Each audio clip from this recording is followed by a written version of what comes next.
What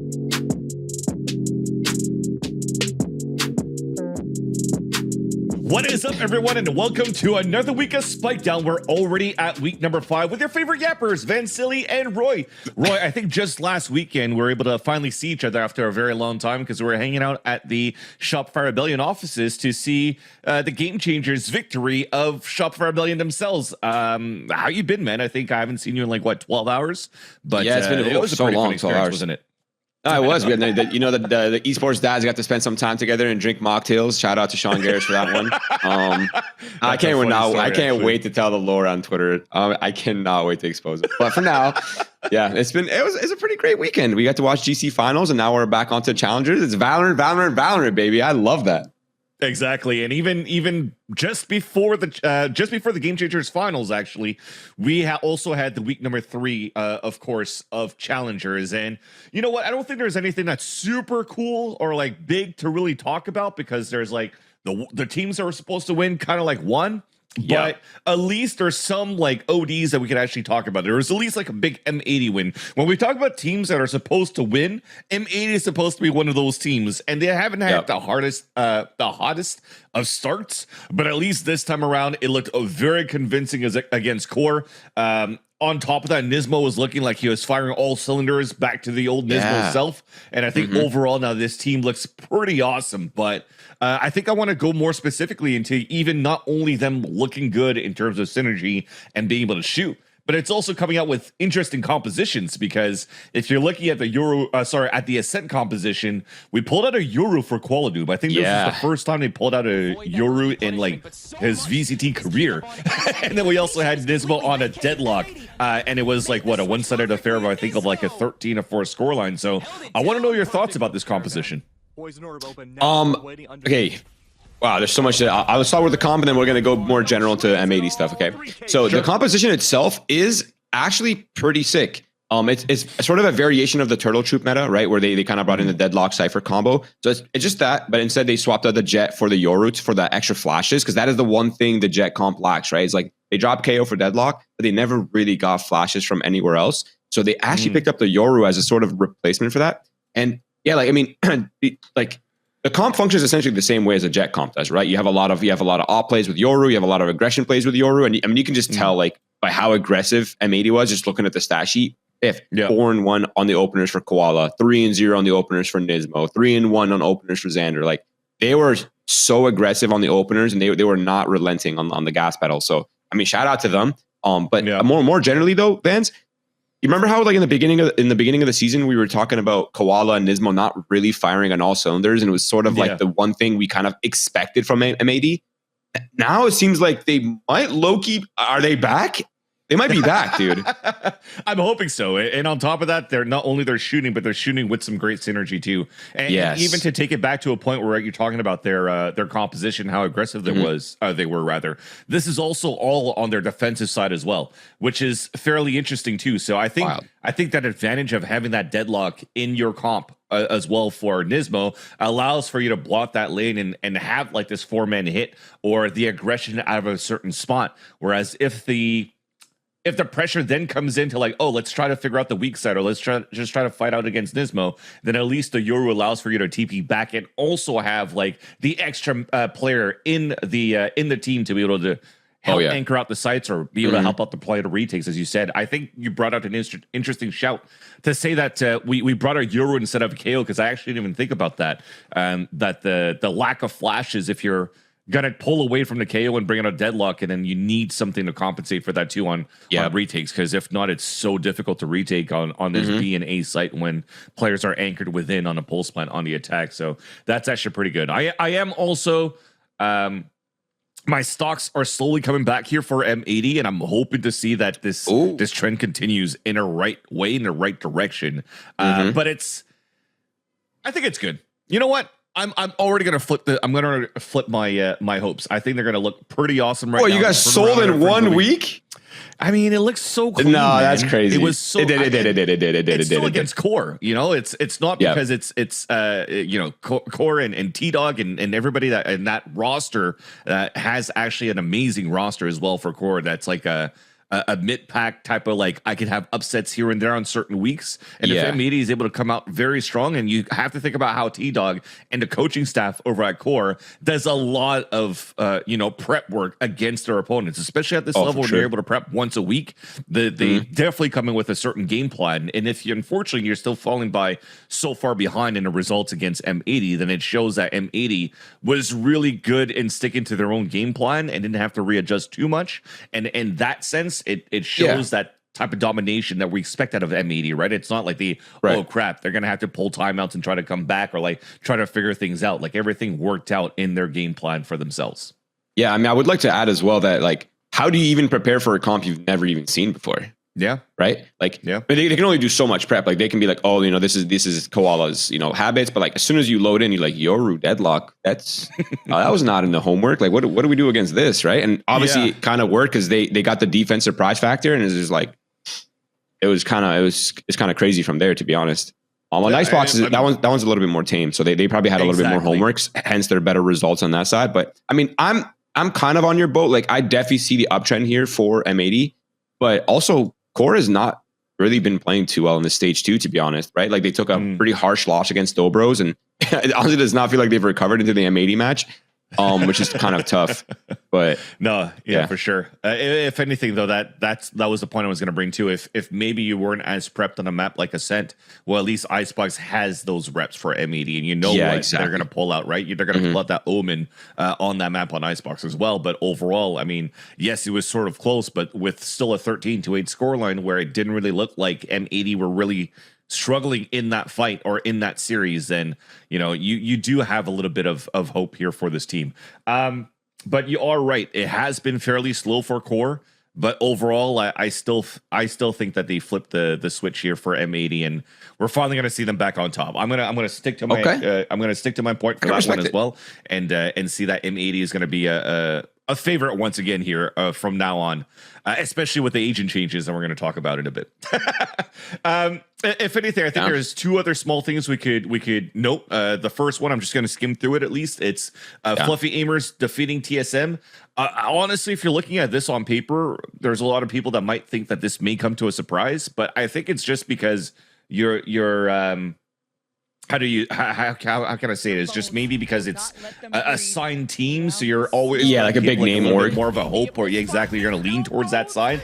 But I think skill wise, both of these teams are very, very close, even neck and neck, when we're looking at how these rosters are actually composed here with which players.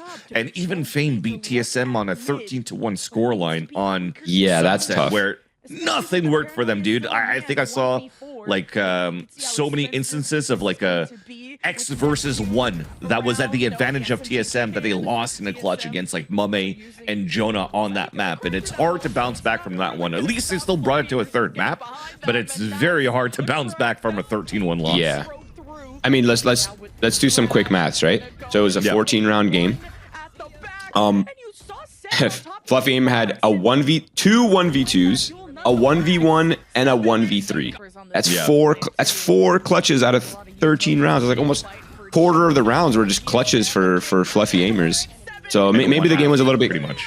Yeah, pretty much. So like maybe the game was a little bit closer than we thought, but they just couldn't close out the key rounds. And I mean, obviously that's still a bad sign regardless. But I mean, the other two maps were pretty chill, I think. Yeah. And then at least if anything, like I said, it'll go back and forth. And I think for these two teams, it's always going to be, not necessarily struggle, but there's going to be a lot of even matches when you're actually going into that mid pack, right? Outside of those top fours that we always mention every week. So it's always going to flip. It's going to go back and forth. If you're trying to do predictions or you're trying to count on a certain team to come up on top, I think you have more chances to get it right if you go on Google and just hit the coin flip and then just go on either or, but if not, the last match that I want to mention is the YFP versus Turtle Troop, because YFP now, I mean, in the first week when it started here for stage 2, it was like, okay, well, they got firepower. It works out pretty good. Now it looks even better because in week 3, you're also bringing out composition changes. Whereas on, I think it was Lotus, you had Jake play Clove, you had Penny on a Neon, and then you had Physic on a Breach, and they looked absolutely awesome against CTR. They still lost the series, but at least they won that map, and Jake had such good impact on a Clove, but I think it's a lot on this combination of this Penny and Breach, and this Penny on Neon and Physics on Breach. So I want to know your thoughts about this Poppy composition here that we see currently with this comp. Do you like it right now on a map like Lotus? Yeah, I think I very much like YFP's comp on Lotus right now. The Viper, okay, the double controller meta just feels extremely weird right now in my opinion, so that's why a lot of teams are shifting off of it and they're going into like the double initiators. So that's already like a plus sign for YFP. And sorry, in what sense as well? Because yes, I've noticed that as well. There's been more ciphers coming through too, instead of like a Killjoy. So you could actually add a little bit more lurking capabilities or information you could gather towards this A side without forcing like a Viper to stay behind. But are people falling away from, or are people taking a step back from the double controller because of the Viper nerfs? Or is there another reason why here that you're seeing Viper being pulled out of this comp a little bit more? I think it's like 80% the reason. Like Viper just feels kind of bad to play right now, to be honest, right? Like the committed orb, the committed walls, like the lack of a single Molotov, like that's pretty tough, to be honest. The snake bite nerf is pretty rough. But beyond that, I think it's just like the other 20% of the coin is it's just a little overplayed at this point. Like everyone kind of knows the lurk timings, everyone kind of understands how the comp functions, right? Like they understand the spreads. Like something needed to change, and people are always going to gravitate to the agents that are on the higher power curve, right? And that's like we're looking at Breach, we're looking at Gecko on that map. Like Ove is kind of like, in my opinion, like a lateral change to Omen. I don't think it changes the dynamic too much. I still prefer the Omen personally, but hey, they're making it work, so shout out to them. But the neon is really the big thing, and honestly, I'm sure we'll end up circling back to this because we are going to be moving into a new patch. But I think that this comp that YFP is running right now I think they're trying to get ahead of the meta, and they're going to have a really, really, really nice time on that map because they're already ready to go for the new patch. So they're completely chilling. Let's talk about that then. Let's talk about this new patch. Yeah, I want to jump into it. All right, let's go. Yeah, this week, in week number 4, we're going into now. We're already going to play on patch 8.11. So Challengers is able to see the neon changes and also all the duelist changes over the VCT Americas. That's only going to start this weekend only. So this is a nice little appetizer into what's to come, and let's talk about that, right? So you mentioned, you're getting ready for the meta for YFP. Neon's gonna have like probably the biggest changes that people are talking about a lot outside of ISO, but want to go through it one by one. So starting with Neon here, so there's been a few buffs and a few nerfs that came through, but overall it seems very positive in terms of buffs. I'm just gonna read through them right now, and I want to know your thoughts too. So Neon now has almost like an almost instant double slide now tourniquet, and I think that's like the biggest thing to talk about. So let's start with that. Do you think this agent do you think the people are overreacting, that the fans are overreacting in Valorant now that Neon has almost like an instant double dash? Is it that? No, I don't. Yeah, no, it's not only the double dash, it's the fact that you are accurate while you are dashing and you have two of them. Is wild. It's so wild to me. But yeah, I mean, beyond that, like the side strafing, right? Like if you think about it, if you're a Neon player, you could hold angles, and as soon as you take your initial shot, you have like a pseudo jet dash as long as you're holding really tight corners, right? Like because you can sprint sideways. Like that was never a mechanic before. You always have to sprint forward with Neon, but now you can go sideways at the same speed, which is kind of quirky in its own way, because now it kind of enables like a whole new like way of playing Neon, like where you can hold tight angles and be out immediately. And then the triple slide with ult is also that new mechanic. It was only a double slide previously, but now the double slide is the standard. So it's like they have a triple slide now. Like that's wild. And on top of that, you also, that's the final point for me, is like the regen time for the sprint, like the stamina, I guess if you want to call it that. The stamina is only 20-second recharge instead of 60 seconds, which is also wild, because now you can go from point A to point B and back to point A and back to point B, and you pretty much have stamina the entire time, realistically. Yeah. If anything, too, though, some of the buffs that people haven't been talking about is her concusses are actually are lasting like a 0.5 a little bit longer, and it also activates and a little bit more quickly. So you could be very like you could smother your opponents a lot, especially in these duels. And how she can be very quick from an AD strafe and a forward and backwards at the same amount of speed in terms of unit. It does actually add a lot of change to that. But also when you talk about the accuracy, that's pretty much there's no drop off in the accuracy when you're sliding, but the time to shoot when you're pulling out the weapon is also much faster as well. Not that much faster, but it's still faster than the old patch, which then means that a Neon could really put like a concuss, dash in, and get your gun up. Now, at this point, I don't want to really go into the metas yet into like what could counter it or not, but like I feel just looking at the Neon on paper for now, it does look pretty strong as an agent, and I wonder which players, if you're thinking about it from Challenge, I might put you on the spot here, Roy, but if you're looking at players here currently in Challengers, do you think there's going to be any type of these players that could really take Neon to its maximum potential? And what I mean by that is there's been some content created that has been doing like forward dashes, backward dashes, and no scopes with marshals and stuff. So do you think somebody like Penny could do this, or do you think somebody else right now in Challengers could currently do this type of play style? I think Penny could absolutely do it. I'm just not sure if he's like the absolute zoomer of Neons. But a person that comes to mind when I do think of like the zoomer Neon is going to be Redux, because he's not new to the Neon role. He's played it previously, and he already kind of has a lot of the tech down. So he just needs to get used to the new tech and then the double and triple slide. So I think Redux is going to be a name that comes to mind that it will have like the absolute zoomer of Neon mechanics. I think there are other people in here as well, like like Okeanos will probably pick it up as well. He's a bit of a zoomer. And yeah, there's probably going to be like several good Neons, but how fast they adjust to the new mechanics is going to be in question for sure. I'm sure they'll pick it up pretty quickly. But yeah, to kind of circle back on your point, as kind of my final point on this as well, Vince, is like Neon is really strong in isolation, but when you add the breach and when you add the gecko and you add like that extra supportive utility on top of her utility, it just feels like, on paper, at least, it feels really, really strong. So I'm curious to see what these teams are going to be cooking up, to be honest. Yeah.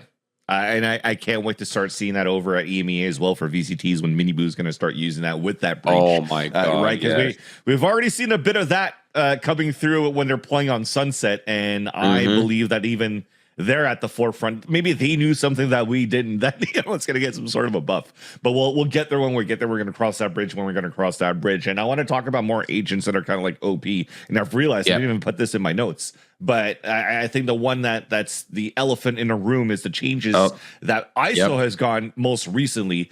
And it looks like the changes for ISO has been so strong that I don't really even notice if these had anything that was like weakened in his kit. Like his walls stayed the same, if I'm not mistaken. The vulnerability still stays the same. So now it's just like really the double tap mechanics of this. There's been some crazy clips of like Demon One just farming into the rank games. Other players as well, just looking very, very effective on this ISO. But now, do you think that it may shift to a point where I don't want to talk about meta yet. Let's talk about ISO. Is he broken? Yes or no? Yes. Simple as that. Yes. Think about it. He is like the better Reyna in almost every way, if you think about it, right? Like instead of you have an overheal, you have a mammoth tank shield to block a bullet, so your time to kill is already instantly higher. Now, that might not seem very strong in isolation, but when you think about like how tiny the marginal mechanics are at this level of play, right? Where like you know, Redux is peeking you, or like Mata is peeking you. Like you have 0.1, 0.2 seconds at most to survive or to kill, right? Like that's just how it's just a fact. When you add a shield in there, it makes things like a little wild. And I don't know if ISO will play very well into the competitive meta. I really don't. Like in isolation, ISO is broken. Yes, undeniably. But like I don't know. Like our team's gonna get really good at counter util. Are they gonna find a way to like shut it down? Like what's gonna happen to the Sentinel meta as well, right? Because like ISO kind of makes their life a living hell if you think about it. As soon as you get kidnapped by his ultimate, all your let's say all your gadgets you're suppressed. So like the gadgets go down, your trips are gone, your site anchor is missing now. Like what's going on, right? And not only that, but ISO can double tap and then he can ult you. So he has a shield going into the 1v1 and he has three different angles you can EQ from. It's a lot when you put it in the hands of like somebody like Demon One and like Redux and Mata and like these are like super cracked kids, right? Like it's gonna be wild. I'm really curious to see if people will abuse it. I would not be surprised to see a lot of like ISO Neons, to be honest. I think ISO Neon is low-key an insane combo just because their utility pairs very well together with the wall through the neon wall. I was gonna say you have a fast lane and then the ISO wall in front of it. So it's just like you're covering, like you're just running it down, running through. That's crazy. Yep. And then you can vulnerable the stun player. Like it's a lot. Exactly. It's a lot. And then you stun him on top of that. That's crazy. But even then, I feel what's hasn't really been talked about is like how ISO is so OP is not only the double tap of the shield, but like remember this mitigates and nullifies the first bullet or any type of util, of course. But in these duels, in this situation, if you're going into, for example, a pistol round, and you're playing anti-eco or something like that, or even going into a regular duel, and you have a shield that's been activated and you get headshotted, then you're still at 150 shields, right? If you bought that in the very beginning. So when it comes down to teams that are playing against an ISO, a lot of these times the ISO is always going to be full health playing against the next duel, so he could snowball so much into these individual duels if you're not playing like those fundamentals is like, okay, if we're going to play against an ISO, we're going to have to play 2 against 1 or a buddy system every single time. If not, you're giving like you're the ISO could basically play like a gauntlet style, like a gladiator style, and just run around themselves, right? So like back into the CS days of doing the gladiator strat, literally just one by one right now for ISO. It's broken. The one man gladiator. That, I find. No, it's really strong, and I think probably the most broken thing is the duration. It's like 20 seconds long. So you pop that, long. And you have a shield for 20 seconds that refreshes on every single kill, and then even if you miss your window after you get 2 kills, you can just repop it. So it's like technically you have it for the entire round as long as you're doing it well. Now in Pugs, it's very, very strong. Obviously, you can just look at the stats of players that have been running him. They're like dropping 30s, 40s every single game. But in competitive play, it gets a little different, right? Because like teams are a lot more coordinated. You're getting double peaked a lot more often. People are much better. Like the timing with like peeking off utility stuns, flashes is also significantly better, right? Like you're getting counter utiled every time they hear the shield noise. Like I'm sure a lot of the value will get mitigated. I just don't know if someone's going to find a style or like, I don't know, like this is the way I envision the ISO meta, right? It's like, he's not really a run it down agent. You just get the defenders, like you just get the defenders to stay spread out by like running some sort of like default or like spread default, right? And as soon as you know, like, okay, they're definitely not all like rotating over, you just have your ISO take his 1v1. Like have ISO walk up somewhere with shield and take the 1v1, take the slight fight. Like, you know what I mean? Like instead of like running to like traditional, like, default, regroup, execute style, like you're allowing more of like okay, we were defaulting, we're keeping them spread, we're flushing the map, we're resetting map state, like breaking utility in middle, like, you know what I mean? Getting them to stay spread on the defense side. And then now you have your ISO with shield just walking up to take his 1v1s. It's like now it gets a little crazy, right? Because you can't counter util as easily. The hit is not as telegraphed. And you have 20-second window to pop your shield and kind of make your move. So you're not that pressured if you get smoked off or anything like that. So it's going to be very interesting to see how teams kind of cook up a different style of Valorant. So I think it's going to be pretty interesting. I definitely always saw that as ISO can't really be like a single duelist with an ISO in your comp, which is why you're probably not seeing a pro play right now, because you're getting way too much value with a dive comp or a dive agent or somebody that's able to create so much space like a Yoru, a Jet, or a Raze. So he's always going to be secondary support pretty much, and he's always going to be the one that's going to help the rest of the team walk in with the one that's diving through, right? That's why the wall exists, and that's why it could be a factor into being that secondary entry, as I'm assuming it would have probably been the core design of it in the first place, but instead of being ISO, it's now Clove. That's like your secondary entry with the kit that they hold. But that said, I mean, we just talked about it, right? You can't really run a solo duelist if it's just an ISO, because you kind of need your Raze or your Jet or your Euro to create that space. But Raze has received some small nerfs to her satchels. I think that's the most important one going into 8.11. And I know we have a video for like comparisons to see like the past versus the present. It doesn't look like it's not that bad.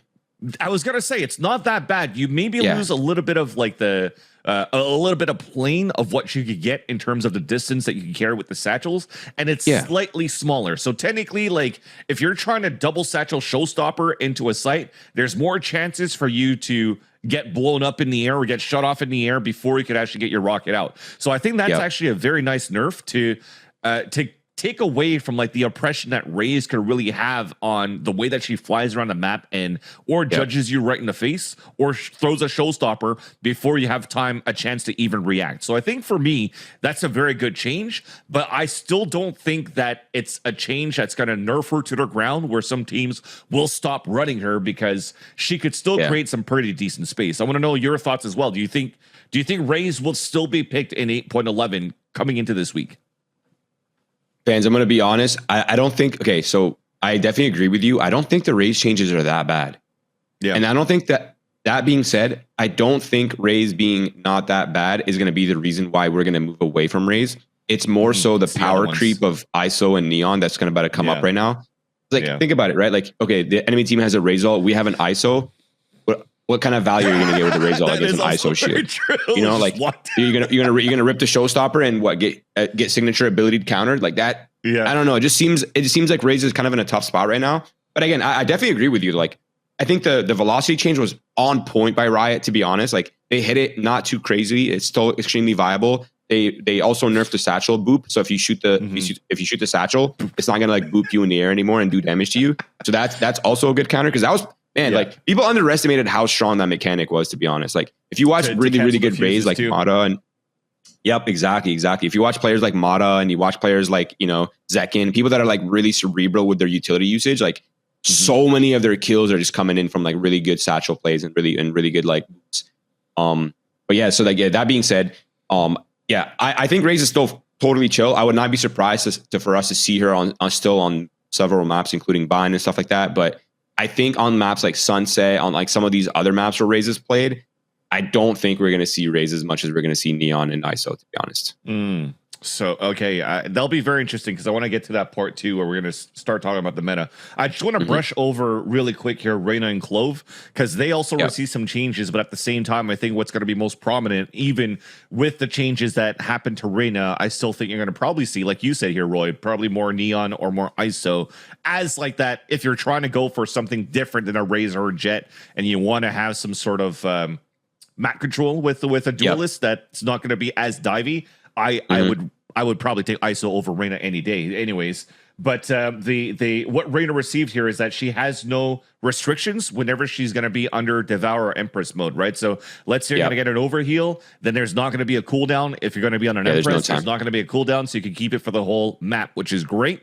But at the same time, you could just ISO and double tap every kill that you get anyways and just nullify 100% of the damage that you receive, which is way stronger in my opinion. Yeah. And then if not, Clove, their overheal costs increased by 100 credits, if I'm not mistaken. And the reaction is, I think it's like 2 seconds less for you to get the overheal, so the pick me up, which is not a big deal because even if you've been watching Jakey or any type of Clove players throughout Challengers in the past couple of weeks, it seems to be a total reflex, even at 150, to just tap the pick me up after a fight because you just want to stay up. And again, same principle. If you're going to try to compare Clove to like an ISO, I probably want to take an ISO because then I could go for a double tap and have another shield. Yeah. And then using double controller comps. Yeah, and if anything, the biggest one though actually for Clove is their res is going to take 1 extra orb. So running it down as a Clove maybe is not going to be as effective as it used to be. But like I said, I feel like if you have any drop off in Cloves, there's still going to be probably an upwards pick rate rather of ISO and maybe even Neon at that point. So I just wanted to brush on those. And then now I want to talk about. Exactly. Now I want to talk about the map rotation actually for this week. Yeah, baby. Exactly. The foreseeable future is that, you know, Abyss came out, but it's not going to be picked until potentially like week number 6 or until playoffs. That's TBD. But if anything, the biggest thing is Haven is definitely back. So Breeze is out. Split's going to stay. Haven's in with no changes. Let's go. I want to know your thoughts in the first play, Roy. Coming back after like you take Haven out of the map rotation and you put Haven back with no changes. Was it like a big question mark? But like, why did you take it out in the first place? And would you change anything to Haven now? It's really hard because I'm not a map designer. I don't know exactly what I would change. I would have liked to see some changes, maybe even just as simple as like kind of moving around some boxes on the site, so just like changing the site layouts at the very least. I think the map itself, like macro wise, is completely fine. Like I really don't see anything. I don't see any major glaring issues with the way Haven's played, to be honest. I'm a Breeze hater though. I've been a Breeze hater for a while, so I'm personally happy Breeze is out of the map pool. Welcome back, Haven. I've always loved Haven. Exactly. I mean, I actually did one time, but we won't talk about that. But yeah, Haven is just fun. It's just a fun map. It has a very fun flow. There's a lot of like versatility to it. Now with the current changes as well, we're probably going to see an insane amount of comp diversity, at least for the first few weeks. It should be pretty chill. It's going to be very fun to watch. Yep. Yeah, for sure. And but for me, Haven coming back though, I wonder, because back in like 2022, or you're going into like pre-partnership, right? And everybody's grinding the open bracket of the VCTs. It seems like a lot of the maps were like Ascent, Haven, and then once in a blue moon, like an Icebox or something. I'm just thinking about like Sentinels even back in 2021 in their map pool was pretty much that. Now that Haven is back and that Lotus is also still in, do you think that there would be some sort of like a snailness in the map rotation that's going to happen quicker than anticipated, because we're going to see a lot of Haven, a lot of Lotus, and a lot of Ascent as our main three maps? I mean, that's what I'm thinking that we're going to see, but I want to know your thoughts. Do you think that I'm wrong into thinking that? I don't know, actually. It's kind of hard to say, to be honest. I feel like the map pool now is pretty... Like before, everyone was sort of afraid of playing Fracture. Like no one really wanted to grind out too much Fracture. Like it was like Fracture, Split, Breeze. Like those maps are hard, man. But like now I feel like the map pool is pretty chill. Like you have Split, you have Bind, you have Sunset. Like those are all like pretty easy maps. Icebox, like there's no way people are gonna pass up on Icebox, man. Like that map has not been passed up on ever since they got released into the map pool. Like anytime it's in the map pool, people are playing it, right? It's just too easy of a map to give up, you know? Yeah. So I think we will see. I think we'll see a lot more map diversity than we might assume at first glance. Yeah, and the reason why I'm saying that is just I'm afraid. I'm just afraid of seeing Haven and Lotus with like a 3-site map where and then Ascent, has kind of been like figured out, so that there's going to be a lot of like slow play style and very defaulty maps that is going to be the wheelhouse for a lot of these teams, especially with the changes that you currently have now into like an ISO could potentially get picked a little bit more, a Neon that comes in, and the amount of refreshable utility with the initiators. You're definitely going to have to play for a lot more information, and you're going to have to play for probably a lot of fakes, at least on the attack side. That's the way that I foresee it, at least for the next couple of weeks, until something happens here in terms of like maybe if we need to do some power nerfs or something like that, or some quick fixes into some agents. So I think that in itself, though, would slow down the play style a little bit more. And if that's the case, then it would probably slow down like the viewing experience, because we're defaulting a lot. Yeah, no, my intuition is like the complete opposite. I feel like we're going to have BO3s that are going to last like an hour long. Like, I feel like everyone's going to run it down. Oh, like the whole BO3 is going to last. Yeah. Like, I feel like everyone's about to run it down, right? Like, so all the counter utility agents got nerfed. Neon you were talking about? You're talking about like the Viper Neon changes. Breach is going to be like the new thing? Yeah, genuinely, I think everyone's going to run it down until they prove that they can hold the sites down, right? Like, why wouldn't you? You have so much attack utility, and all the counter utility agents got nerfed. Like, Viper only has one snake bite, right? Like Astra has barely played. Like all these agents that have the actual way to stop these rushes have all been pushed out of the meta, essentially. Are they going to make a return? Are we going to see a resurgence in Deadlock? Like something kind of, like there's no range, like any range restriction on Deadlock's utility. So that might help people hold down sites. Like, but I'm just thinking like Haven C site, like how the heck are you going to hold that down? You have Neon Breach, Omen Util, like, every time I see a Neon wall and the ISO wall come up and yeah, you're not holding that, bro. I do understand. I could see that then in terms of the pops. Okay, so you've maybe convinced me at that point that it might get a little bit more poppy or not. But then if you're saying that there's no agent that can really counter it in the first place, though, I think Cypher could still be quite important going into that one. Yeah, and I think you're just trying to. I think a Killjoy could still be very important no matter what. To be honest, I hope so. I feel like a nano swarm towards the site, or even just a turret that spots an ISO that can already eliminate the shield or eliminate a lot of the oppression that that the attacker side could bring in. Which is why, like I said, I feel like the defensive side has to be a little bit more. You have to be information ready for these type of hits, especially if you want to try to support your anchor player within these sites, or you're just going to be forced to play retake all over again. And I think that's what's going to end up happening. Yeah, we're going to play retake sim. Like 5v5 retakes pretty much. Yeah. Oh no. That or people are going to try to hold down the sites and. Yeah, it's like I don't know. Like, okay, even like just theoretically, right? Like, okay, you're a KJ, you have an amazing setup on site, but Neon's running like 150 meters per second. And she just jumps through your molly and takes 10 damage. Like, is that? Yeah. And she slides and is accurate while sliding, and you're stunned. Omen flashed, Neon stunned, vulnerable.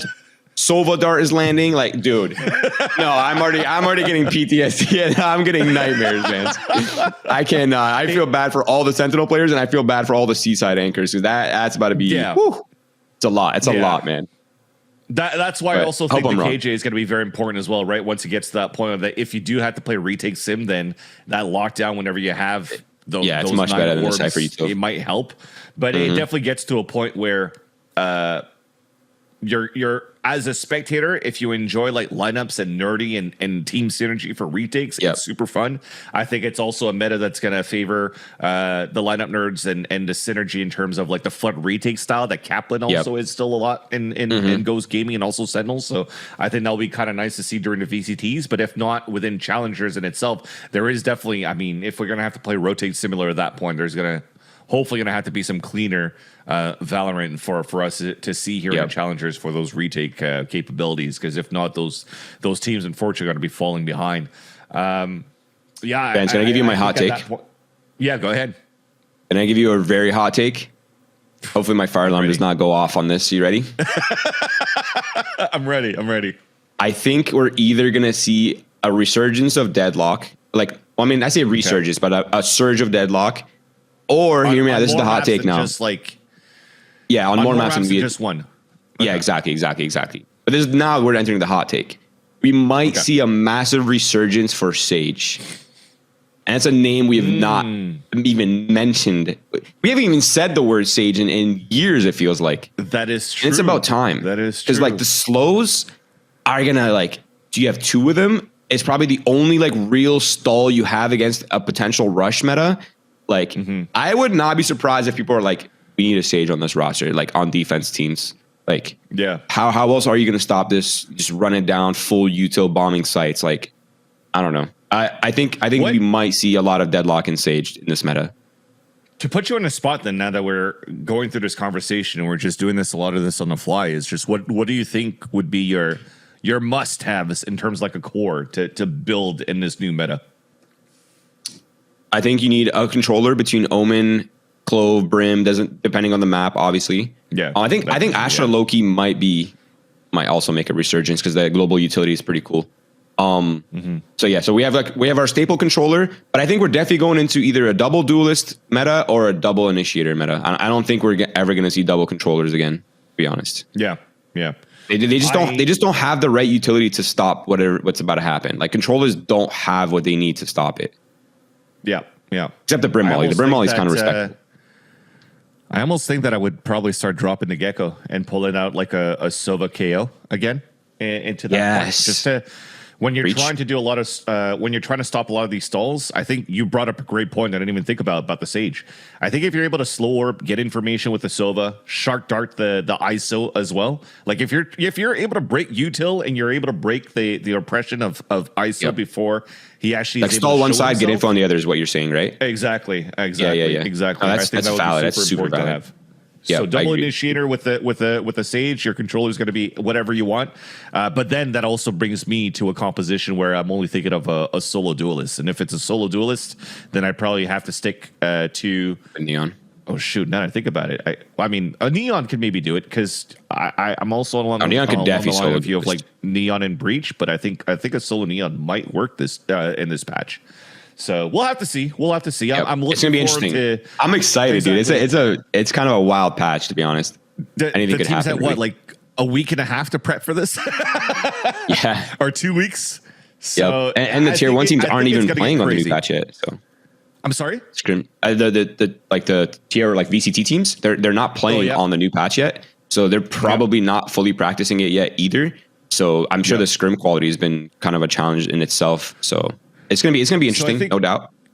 We're gonna get into scrappy mode, I guess, for this week to figure out how teams have been cooking up. So let's look at that. Let's look at our predictions for this week and see what we think with the changes, right? So we'll go one by one as usual, week after week. So the first game that we have on Wednesday the 19th is Oxygen Esports versus Winthrop University. And as you mentioned, Winthrop's looking pretty decent these days. I mean, I don't think we mentioned this on the show today, but at least off cam before we actually went live, you know, they took Moistek Shopify to a 3-mapper last week. Do you think they have good chances against a team like Oxygen with these changes so far? No. Next, no, I think Oxygen is Oxygen is like the worst team to be going up against in this current meta. Like they're all insane shooters. Redux is a very flexible duelist that has played Jet. Yeah. He's played Raze. He's played Neon at very high levels and very, very insane mechanics on all of them. Like I feel like Oxygen is a team that's also willing to always cook up something as well. They're all down to like come up with some, you know, some funky comps. So, like, I kind of feel bad for Winthrop, bro. That's a tough first match on a new patch. And the amount of flex in terms of initiators that could support the Neon and ISO between Mitch and Verno and Mitch. Oh, my. Very, very difficult to play so against. Tough, dude. Yeah, let's just put it that way. So good luck to Winthrop University. They're gonna need it this time around. Sonics, I know, has been popping off recently and also since his joined Winthrop University, but there is a lot of work gonna have to put in here to try to knock down Oxygen Esports. So good luck to them. Next one, we got Fluffy Aimers and M80. So M80, like I said, I felt like they flipped the switch this week. We've seen some Euro coming out from Koala New. First time he's pulled it out in the VCTs, at least in Ascension or in Challengers. I don't see him being able to play like a Neon yet, though. But can you prove me wrong? Koala? Yeah. I don't know, actually. That's a good question. Yeah. I if not for Fluffy Aimers, do you think that Fluffy Aimers has a chance to beat M80? I think there's a chance. I just don't know what that chance is. That's the thing. If there's a chance. Is it a 20? Is it again? I mean, dude, shout out to that man. Dude, that guy's career has been so awesome to watch. It's just always up and down. I love it. But yeah, I don't know. That's really hard to say. But yeah, I think you're right. Looking at Koala's history right now, I'm on the all-time record, and I don't see a single Neon match on here. Which is I'm sure he's been grinding it though. Like there's no way he has not been grinding no it. ISO. Hey, yeah, I mean ISO no ISO is valid. I wonder if you're gonna give ISO to Nismo. That'd be kind of awesome, to be honest. Oh my! Like Raze. Awesome. Oh no! I didn't even think about that. That's a good shout. That's a good shout. I think that'd be pretty good. Raze ISO would be wild. And Nismo on ISO, and then you even Raze ISO is Raze ISO not nuts? Like the vulnerability nade combos to stop rushes. Like it's probably pretty strong. It's crazy.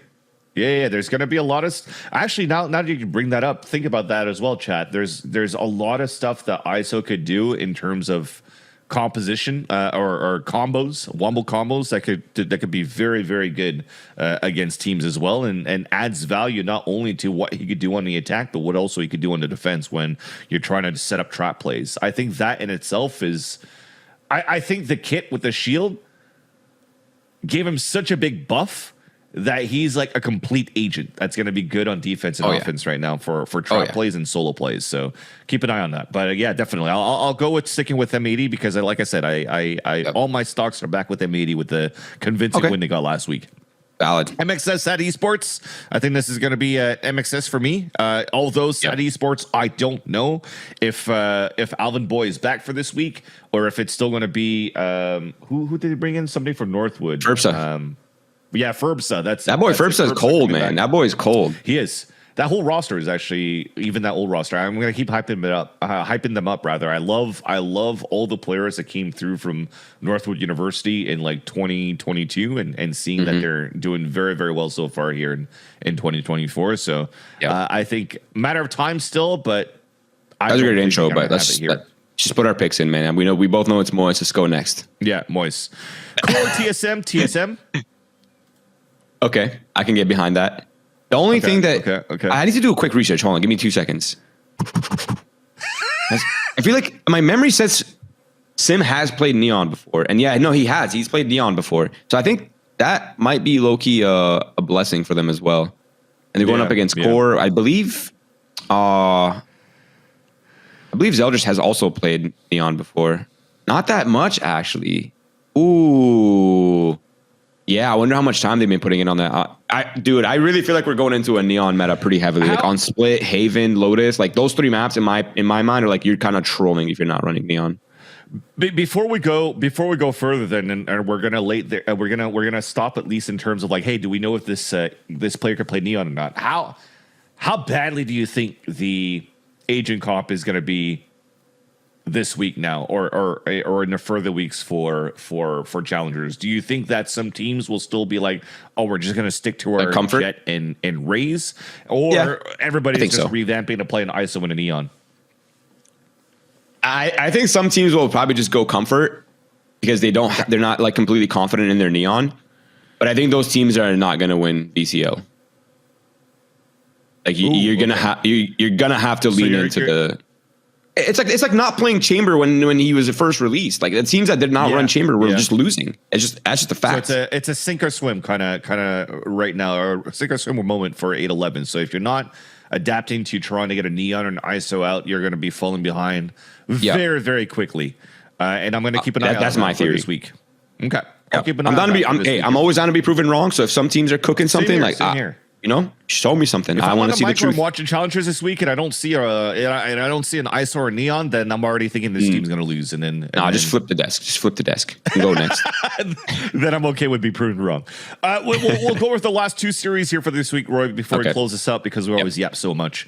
Blinn. So the Buccaneers against Turtle Troop. We're going to go with TTR for that one because I think at this point if they were already at the forefront of being able to use a deadlock and change the Ascent comp and whatever Stellar's been cooking out, and we've also seen a Neon that was played before by Corey, I think they're also at a forefront into looking pretty good with these changes. So TTR over Blinn. Agree? Yeah, I'm a little skeptical. I'm not completely doubting Turtle Troop in the current meta swap. I think they're always a kind of a team that's willing to innovate, which is a massive plus when it comes to these sort of times of uncertainty, if you will. But B-Dog and Corey have not shown they've had the best like Neons before. Now, I don't know if they're going to lean into the. Corey's obviously a very talented player, so I'm sure he could pick it up pretty quickly. Yeah. But I just don't know what the team dynamic is going to look like for the first week. So I think the first week might be a little sus, but after that they should be chilling. But yeah, I don't know. I'm still going to go Turtle Troops, but I would not be surprised at all if Blinn came out on top. Another week of Roy being like, "All this looks so good here for Blinn," but Turtle Troops still going to win. Turtle Troops, man, they've shown time and time again. Favorite esports phrase, like they're the best team. It's just what it is. I only got caught once saying that. I would say this is a 40-60 for Turtle Troops. They have a 60% chance of winning. Yeah. Wow. Okay. You're still a lot of stocks here for Buccaneers. I respect it. If I was looking at this matchup, I'd probably put it like an 80-20. Wow. Okay. Prove me wrong, Blinn. Prove me wrong. Yes. YFP Dobros. This is finally like a YFP win for me. I'm finally wanting to go with like a confident. Like I feel good with what I've been seeing here from YFP. Jake and Will's looking better and better. Overall, the team looks really good. They're pulling out some wacky comps. They're innovating. I think they're in a good spot here, and Gogi is doing a great job as a coach here to help out with the team. So I'm going to go with YFP over Dobros, although this is probably going to be the first series. I'm going to say it's going to be a 2-1 because Dobros definitely has been looking very good since the Hayes. Since the play-ins. Hayes pickup, right? Sorry? You know they're beginning coached by Hayes, right? Yep. Yeah. So ever since Hayes joined. Hayes Cobb. Yep, that's him. That's the boy. He's been. I don't know. I feel like they've looked a lot better since they've gone Hayes. To be honest. Again, the only thing that does worry me about Dobros, and it's been my criticism the entire time, is they don't really have that insane zoomer duelist, and we're going into a possible double duelist meta. So I just don't know what it's going to look like for Dobros. Like, who's going to play the Neon? Do they have a cracked Neon? Do they have a good ISO? Like, you know, it's going to be kind of awkward. So for me, we turn on drone on duelist, bro. Oh, okay. Yeah, we're throwing it back. I'm down. Yeah, I'm going to go with YFP on this one. Yeah, same here. So good luck, but I think yes, there's a lot of good fundamentals that's been coming out here from the team ever since he's joined. I do agree. Just like fixing those small things like on the spot of like, hey, we could play this situation a little bit better. But overall, in terms of approaching the macro and the meta, I'm gonna still give it to YFP. You talk about these zoomers or whatnot, or these players are able to adapt very quickly to these metas. I think YFP already showed it last week with the composition here that they pulled out on Lotus. So I think they're going to be looking pretty good here, especially with Penny being able to play the Neon again. So, you know, as much as I tell you like, oh yeah, let's not talk about players that can play Neon so much, we just talk about players that can play Neon. And like the last games that we just talked about. But I mean, I don't feel like we're going to be wrong though. No, I'm confident in our faith in the meta swap, to be honest. Awesome. Well, there you have it, folks. These are our predictions for this week. There's a lot to look out for 8-11 for week number 4 and onwards, because this patch has been crazy, and I'm looking forward to see who's going to come out on top, who's falling behind, and actually have this conversation with you again, Roy, this week to see if we are right, if we're going to see more of these duelists, or if we're just going to see teams start, unfortunately, just dropping the ball and falling down on their rankings in their groups. And that's only going to happen next week on Spike Down, episode number 10. Thank you for tuning in to episode 9 this week.